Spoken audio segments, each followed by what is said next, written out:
Let's bring in Charles Ray. He's the former U.S. ambassador to Zimbabwe, joining us from Washington tonight. Ambassador, thanks for being with us. And Ambassador, army troops on the streets clearing protesters, police cracking down on the opposition and international monitors reporting various forms of election interference.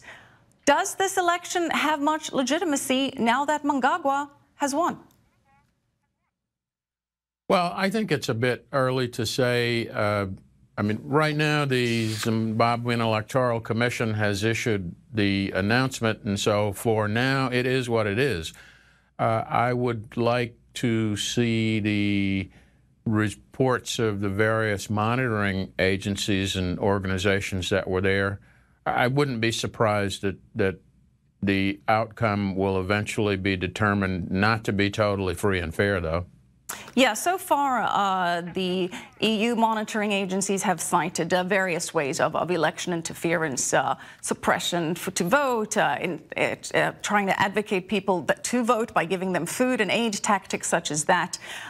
We've already seen violence today in reaction.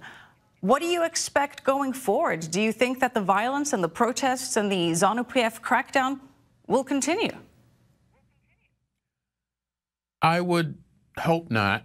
In the past, you've had these outbreaks of violence, and after a while, people sober up and then go back into their burrows, as it were. I certainly hope that they're able to, that all sides, the government, the opposition parties, the ZANU-PF politicians, are able to come to their senses and realize they need to sit down and talk their way forward. The violence is just making a bad situation worse. Is a potential coalition government a solution here? That's my experience from 2009 to 2012 is that a coalition government works when it's a true coalition. In 2008, 2009, ZANU-PF was basically pressured by South Africa to bring the opposition MDC into government, but at no point, my observation during my time there, did ZANU-PF actually cooperate as a member of a true coalition. Ambassador, so I think this election, I'm sorry, go ahead.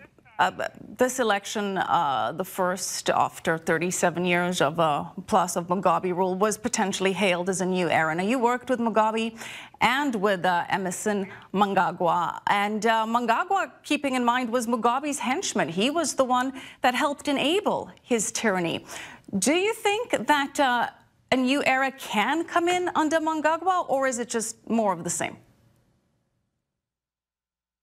That's a hard one to answer. I did not know Emmerson Mnangagwa that well. He was defense minister during my time there and did not meet very often with Western ambassadors. But he is, you're right, he was a close associate of Mugabe, not only for the 34 years that Mugabe ran the country, but also because he was a former intelligence operative during the independence struggle, worked with Mugabe during that time.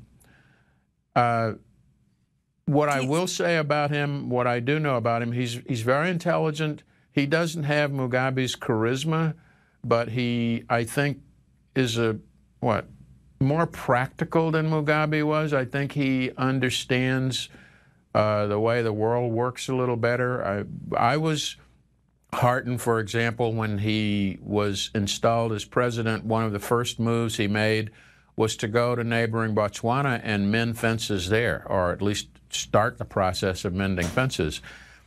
So it is possible, depending on how he forms his government and how he reaches out to the people of Zimbabwe, that things could settle down. It's hard to say, though. I mean, I wouldn't predict anything at this point.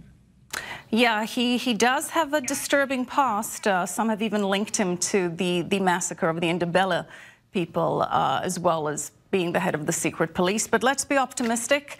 Let's hope for a new era. Ambassador, thank you so much, Ambassador Charles Ray. All right.